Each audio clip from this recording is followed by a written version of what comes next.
Bagaimana menuntaskan pemberantasan judi online ini? Kita akan bahas bersama anggota Komisi 1 DPR fraksi Golkar, Abraham Srijaya dan juga pakar digital forensik Ruby Alamsyah. Selamat malam Mas Ruby, Mas Abraham, terima kasih sudah bergabung bersama kami di Sapa Indonesia Malam. Mas Abraham, ini kemarin setelah bertemu dengan Ibu Menteri Mutia Hafid, apa saja yang berhasil digali dan temuan-temuannya apa saja yang diperoleh oleh Komisi 1 nih? Iya, Bu Mutia Hafid sendiri kan barusan menjabat, jadi saya tidak bisa menanyakan pertanyaan-pertanyaan yang saya lontarkan kemarin kepada Bu Mutia Hafid, tapi saya lontarkan kepada Dirjen Aptika.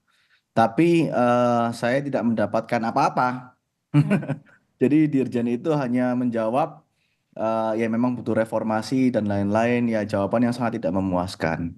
Sebetulnya untuk membongkar kasus ini sangat simpel. Ini simpel sekali sih. Sangat mudah.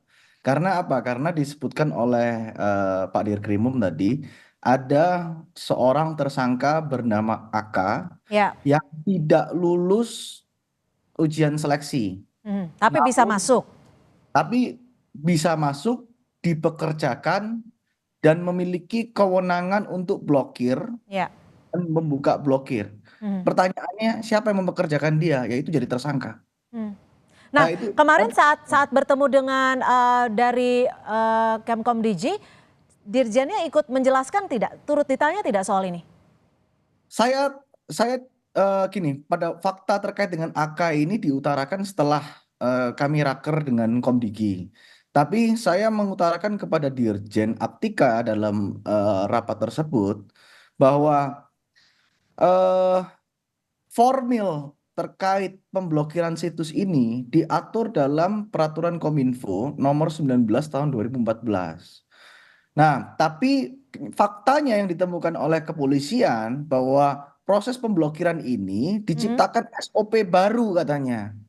Nah, ini yang saya katakan, kok bisa pemblokiran dasarnya adalah SOP, ini kan konyol. Hmm. Maka dari itu saya sampaikan kepada Dirjen, apabila ada pelanggaran tindak pidana di sini, yang paling bertanggung jawab pertama kali adalah Dirjen. Kenapa kok Dirjen? Karena dalam Peraturan Kominfo Ya. nomor 19 tahun 2014 yang mengeluarkan pemblokiran itu Direktur Jenderal. Hmm. Jadi dia nggak bisa dia bilang nggak tahu. Maka dari itu kita juga Artinya pengawasan dan persetujuan terakhir ada di Dirjen. Direktur Jenderal. Hmm. Jadi dia nggak bisa kalau dia bilang dia nggak tahu. Kalau dia nggak tahu berarti ini orang pura-pura nggak tahu. Atau dia pelaku atau dia melakukan pembiaran. Apapun itu dia salah. Makanya dia harus dinonaktifkan. Mhm. Dan dinonaktifkan terlebih dahulu. Nah, lalu pertanyaan yang kedua dan ini yang paling penting. Siapa yang mempekerjakan AK? Nah, siapapun yang mempekerjakan AK, dia bisa mendapatkan gaji padahal dia tidak lolos seleksi. Ini harus dijadikan tersangka. Itu kalau kita mau serius. Karena ini pintu masuk. Kita juga nggak usah bicara judi online dulu. Kita judi online itu nanti. Kita bicara tentang pintu masuknya dulu.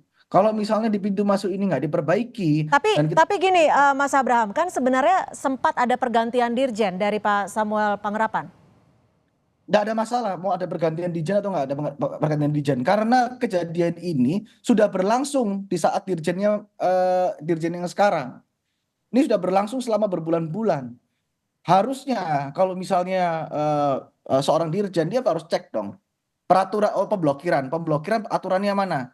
Kemarin saja saya tanya ke beberapa orang Komdigi, peraturannya mana pemblokiran? Dia ngomong PP 71 tahun 2019. Mhm. Nah, ini ngawur ini. Itu penyelenggaraan sistem elektronik. Ada lagi Permen Kominfo 2020. Itu PSE dalam lingkup privat hanya menyebutkan terkait pemblokiran dilakukan oleh Kemenkominfo. Titik. Oke, jadi dari Tata peraturannya caranya saja itu nggak sudah diatur. tidak tepat menurut Anda seperti itu ya? Tidak tepat. Oke, saya ke Mas Ruby. Mas Ruby, kalau untuk menyelesaikan pengusutan dari judi online ini yang sudah sangat memprihatinkan, sebenarnya teknis pelacakannya mudah atau tidak sih? Iya, khusus untuk kasus ini menurut saya sih sangat mudah gitu.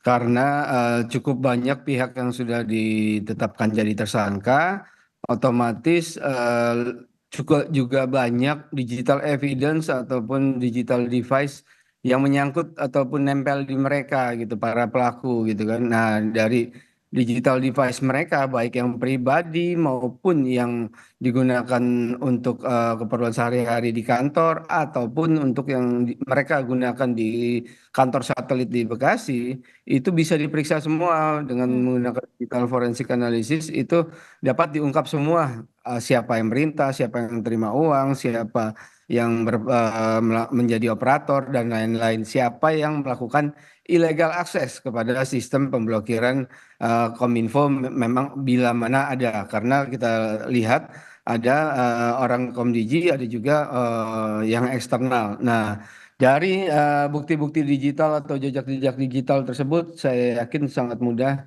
untuk mengungkap kasus ini. Hmm. Diperlukan menurut Anda ya, diperlukan pihak dari luar tidak untuk membuka digital forensik ini? Atau memang sebenarnya dari Komdigi saja sebenarnya sudah bisa untuk mengetahui ataupun menelusuri siapa-siapa saja yang mengakses? Ya, pastinya untuk kasus sejenis ini saya yakin mestinya tidak perlu bantuan pihak luar, tapi yang pasti bukan Kominfo juga yang melakukan digital forensik analysis, pastinya harus Polda Metro alias Polri. Nah, apa namanya proses ini harus ditangani oleh penyidik yang pastinya independen yaitu Polri karena kasusnya ada di Komdigi, walaupun Komdigi sendiri memiliki PPNS di internal mereka. Mhm. Kalau Anda tadi sebut ini sebenarnya adalah hal yang mudah untuk ditelusuri. Kira-kira sebenarnya membutuhkan ataupun memakan waktu berapa lama sih untuk menelusuri siapa saja yang ikut aktif, siapa saja yang berperan?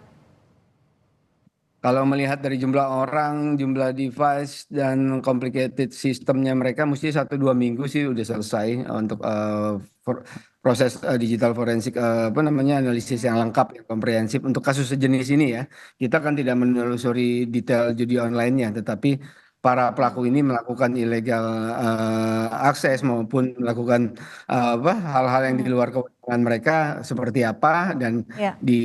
berkomunikasi dengan pihak ketiganya seperti apa. Mhm. Mas Abraham, ini sebenarnya kasus yang sangat ironis dan memalukan. Ketika pihak yang seharusnya memblokir, ketika pihak yang seharusnya bertanggung jawab, tapi justru yang mengendalikan. Bahkan sebagai imbalannya, ia menerima uang cash ataupun melalui money changer. Pengawasan apa yang bisa dilakukan Komisi 1 DPR RI? Ya, kita hanya bisa melakukan pengawasan, memberikan masukan apa yang harus dilakukan. Makanya kemarin saya sempat utarakan terkait dengan pemblokiran itu sendiri. Saya mendalami terkait dengan pemblokiran yang dilakukan Kemenkominfo. Ya, kemarin saya sudah utarakan bahwa pemblokiran itu dalam aparat penegak hukum itu melalui mekanisme gelar perkara Hmm. dalam tahap penyidikan.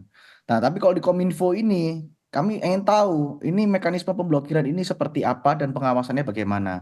Ada juga namanya portal aduan instansi di kepolisian dan di Kemenkominfo. Jadi polisi membuat aduan nanti sama siapa Kemenkominfo diverifikasi barusan diblokir. Hmm. Lah kalau misalnya caranya begini, kenapa kok nggak akses untuk pemblokiran ini dibuka aja kepada Polri, biar Polri juga bisa melakukan pemblokiran.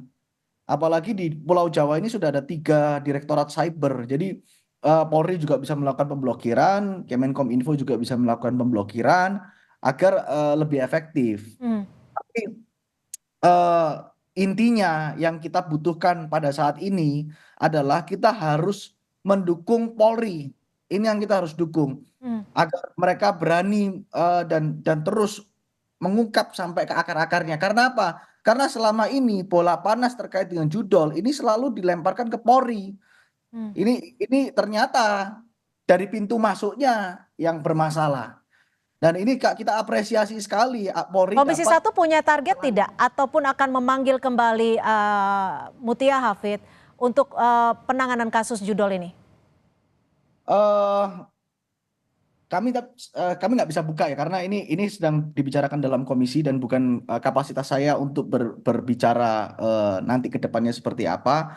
Namun saya mendapatkan info bahwa pimpinan Komisi 1 akan segera membentuk panja. Saya harapkan ini bisa dieksekusi dengan baik. Oke. Saya harapnya bukan panja tapi pansus. Jadi bisa Komisi 1, Komisi 3, Komisi 11 bisa bersatu. Jadi bisa lebih terselesaikan dengan cepat. Mas Ruby, cukup menurut Anda dengan pemblokiran saja atau butuh tindakan yang lebih masif, lebih tegas agar judi online ini bisa benar-benar terberantas? Ya, pemblokiran saja sudah dipastikan itu tidak atau bukan menjadi satu-satunya solusi dan kita sudah lihat itu tidak efektif, apalagi kepada para pemain judi online yang memang aktif. Mereka dengan gampang sekali kok dan mereka tahu caranya melakukan atau mengatasi pemblokiran dari pemerintah. Nah, pemblokiran hanya salah satu cara, tapi pastinya harus dilakukan berbagai macam alternatif cara. Ya, kebetulan kami sempat diundang sama Bu Menteri ya beberapa hari lalu, hari Senin, untuk memberikan masukan-masukan apa saja yang kira-kira bisa dilakukan yang jauh lebih komprehensif daripada yang saat ini. Apa saja yang ditanya Bu Menteri saat itu, Mas Ruby? Ya, beliau menanyakan intinya awalnya beliau memberi informasi apa saja yang urgent saat ini yang dibutuhkan oleh Kominfo, masalah-masalah yang mereka hadapi, lalu meminta masukan kami apa saja yang bisa menjadi usulan yang quick win, utamanya yang quick win ya. Yang juga menyentuh masyarakat secara langsung dan bisa dirasakan secara langsung serta memastikan hal-hal seperti kejadian oknum Komdiji yang barusan ini Pak tidak Ruby, terulang lagi.